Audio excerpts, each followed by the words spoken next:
Hi friends, this is my technique of implanting toric IOLs, which enables me to get a residual post-op astigmatism of 0.5 diopters or less in more than 90% of the cases. The most important thing about success in toric IOLs is that we first need to get an accurate estimation of the astigmatism, both with respect to magnitude and vector, then accurate toric IOL power model, and you should get the alignment axis, and finally you should align the toric IOL correctly at the plane.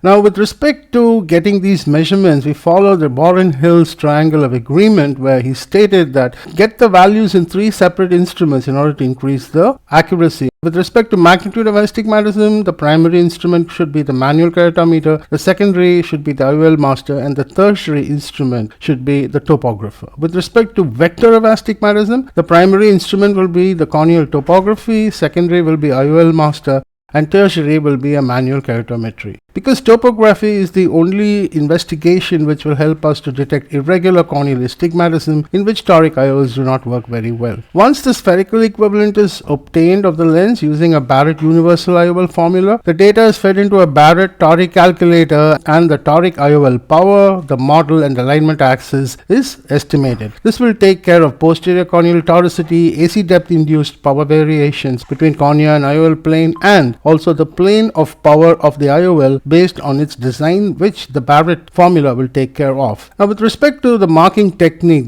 I do not use the marker pen because this leaves thick marks which are at least 5 degrees in size, as you can see in the graduated scale, the Mendes axis marker. I also do not use reference marks at 0 and 180 degrees and then try to extrapolate site of incision and axis of placement based on this, because I found that this leads to extrapolation errors, which you can see in the photographs. What I use is a hockey stick blade and then a slit lamp with the slit beam open to 14 millimeters because it will overlap the limbus. The angle of this slit beam can be varied by tilting the scale. And you can have the scale which is graduated in 5 degree steps, which is the accuracy that the Mendes axis marker also has. So the patient is seated comfortably under the slit lamp made to look at distance. Usually if I'm marking the right eye, I ask the patient to look beyond my ear with his left eye.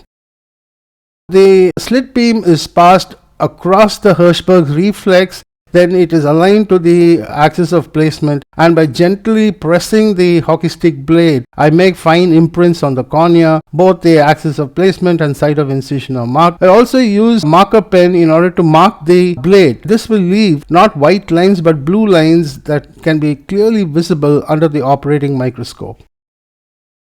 So the incision is made by bisecting the radial mark, which corresponds to the site of incision. Try to get a capsular excess size about 5 to 5.25 millimeters so that there will be a good overlap of the IOL by the capsular excess. The phacoemulsification is then carried out. You can use any technique of your choice. And finally, after removing all the cortex, we have to implant the IOL. Let's get on with the final step, which is how we align the toric IOL. But before that, let me explain to you the importance of proper alignment, because if you're just 3 degrees off, there's a 10% loss of efficacy, and a 30 degree off, which is just 1 clock hour, will lead to a complete loss of efficacy of the toric lens. Therefore, the alignment of the toric lens should be as accurate as possible.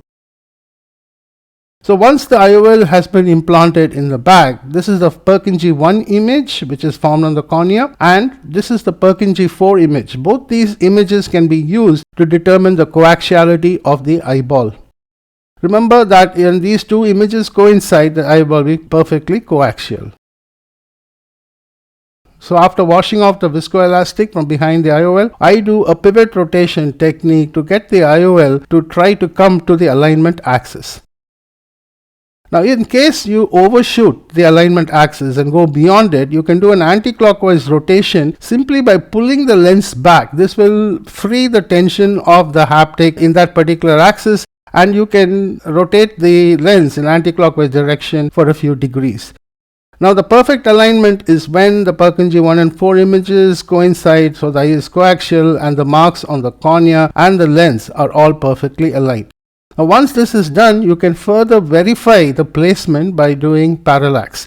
So you tilt the eyeball up and down, and if the marks on the cornea and the radial marks on the IOL are perfectly parallel, It confirms that you have got a perfect placement of the toric intraocular lens. Let us see this point again. In this case, I'm implanting a Technis toric intraocular lens into the capsular bag. There's a good overlap of the IOL by the capsular rhexis. The visco is washed off from behind the lens, and the lens is then rotated in order to get an approximate alignment with the axis of placement. This I do with the help of a pivot maneuver, but you can also use the haptic optic junction in order to rotate the lens. Now you see the lens has overshot its mark, so gently compress it and then you can rotate it in the anti-clockwise direction. And once the Purkinje 1 and 4 images are coinciding, the eye is coaxial, and then you look for alignment at this particular point. You see that the radial marks on the cornea and the toric lens are perfectly aligned. And the final step is to gently move the eyeball downwards to see that these two are perfectly parallel with each other, which means that you've got a spot on alignment. Thank you for your attention.